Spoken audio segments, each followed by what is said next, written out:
Welcome back to the Buyer's Agent Institute with Vaibhav Rastogi, aka Rasti. So I'm going to be referring to him as Rasti. He's the director of Get Rare Properties.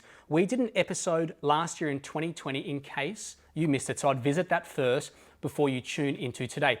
Rasti is in Sydney, living on the northern beaches. He has a really strong buyer's agent business called Get Rare Properties, as I mentioned earlier, which buys investment properties Australia-wide. So today, I wanted to take the opportunity to deep dive further into Rasti's growth. He's been achieving phenomenal business growth. So today, I want to learn what's going on, and I'm sure you do today also. So Rasti, I'm really excited to dive in today. Likewise, thank you so much for having me here, Ben. Really appreciate that. Since leaving the corporate world, you're an entrepreneur, you're a business owner. How do you feel now? Very excited, and at the same time feel very responsible because I'm helping families with their dreams, with their aspirations to get there to the other side of the journey. And I feel that the family is not just investing in my offering, but they're also investing in their own financial wealth for the legacy that they have to leave. So I feel very responsible, and that actually makes me a bit more charged up. Now I own the team. I'm responsible for the decisions that we are making, the focus that we are having, not just only on the family's portfolio growth, but also as a business. Because the reason why I'm doing this is, like we talked about, connecting the dots of my previous careers. Now, after talking to many people over the last year, I feel that it has given the sense of a deep down purpose within me. We call it as dharma in Sanskrit, which means the rightful duty. That's my dharma now, my duty now. It is an amazing feeling. It's an amazing feeling, and it won't be easy or successful the way I am without the help of my wife, Rupali. So she has been through this journey with me, and of course with my daughter as well. So thanks to her and the blessings from the God and my parents. Amazing. That's profound. Supply right now in Australia is tough, right? I have 1,000 buyer's agents calling me every day complaining about supply. And it reminded me back in 2013 and 16 when I was operating and it was tough. How are you navigating through that? Obviously not your tricks, but how are you finding it? Is it problematic for you? I'm just curious to talk about that. Sure. So certainly it's problematic. It's not really as easy as just finding the properties. No doubt supply has been limited, but if you look at the ratio of the demand and supply, the demand is far more multiple of the supply. So as a ratio, which we look at as a measure as an inventory as well, like it has been tracking very low. Early last year, we were talking about deep discounts, distressed properties. People were a bit worried that what might happen because of this COVID. We are talking about the vaccine, the consumer confidence surge we have been seeing. The index of buying a dwelling is probably at the highest rates almost. Low interest rates, federal budgets, cuts over there, and the stimulus, like it's all pumping the money. And I'm not surprised. The reason is that if you look back at the history of the economy downturns, it's the infrastructure spending and the residential sector, which has brought the economy back. Yes. Because those are the two levers that government has, other than just controlling the inflation rate or the cash rate. The two levers that they have is to pump money. And the easy way for them to pump money is to go for the infrastructure spending, because that will not only boost the money in the markets, but also the job sector. So I was not surprised. So I saw this coming, by the way. Now, how do I go about doing it? Is probably, I would say, the success of that, to be able to do successfully, is have that kind of relationship with the real estate agents. We always choose to go for an expert in the field, and buying is something that's so significant, and yet average Joes just go and do it by themselves because they think it's so easy. Coming back to your question, so true. And I think it's not just about the price thing, it's also about the strategy, right? And that's where my focus has been. I would actually push back a person who's very keen to buy, and he's like, this is going on discount. Discount to what? Relative to what? Relative to the other property, which might be very similar, that's okay. But when we are saying yes to our property, we are saying no to other million properties out there. So there's an opportunity cost. Sometimes delaying might be helpful in the sense that, okay, not today, maybe 3 months later on, there might be better opportunities as well, as an example. So just to quickly talk about how the market is going and how off-market listing does really help. I've been working on an interstate investor. We found a property off-market listing. The seller was happy to take about 380, 390 on that. We couldn't somehow move on that very quickly. The property got listed at 429 plus. It went for almost 455. Wow. And that's the difference that we make.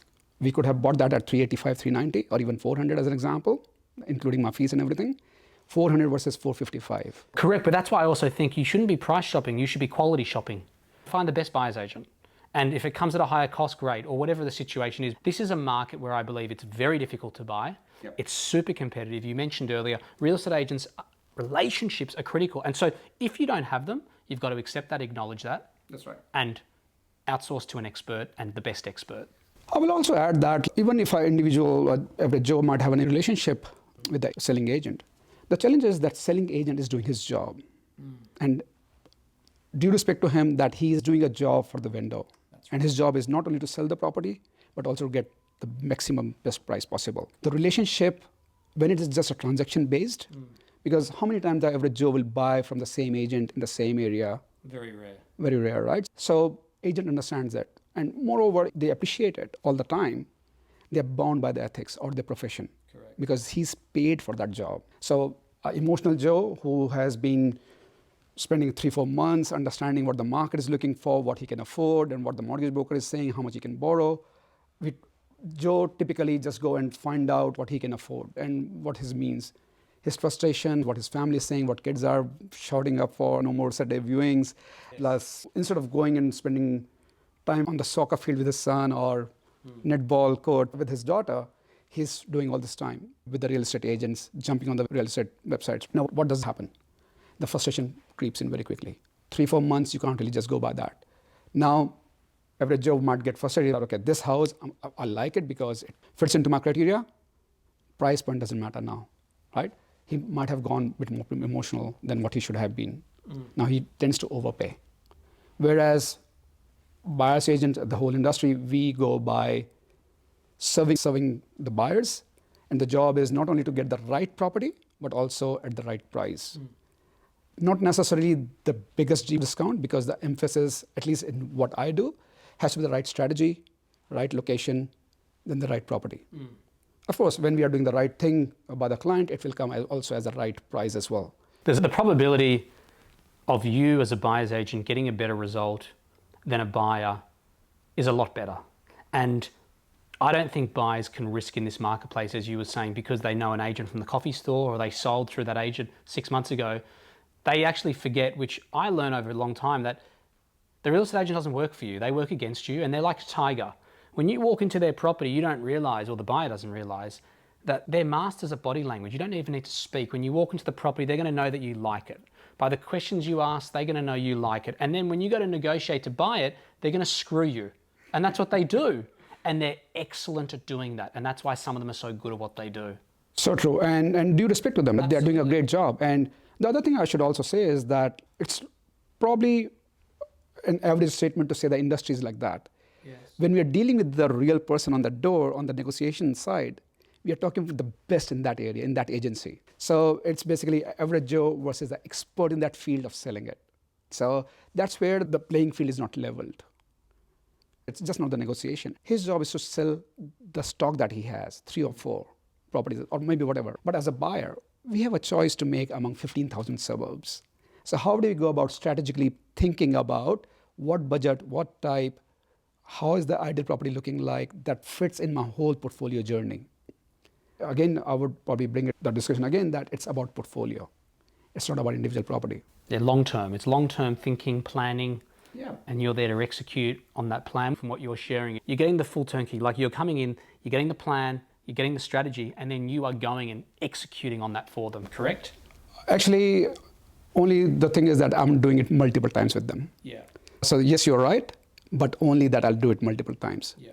Because my value proposition is that not only I'll help you buy one property, but I'll buying it on the basis that it will actually equip you to go and build your second story of the building very quickly.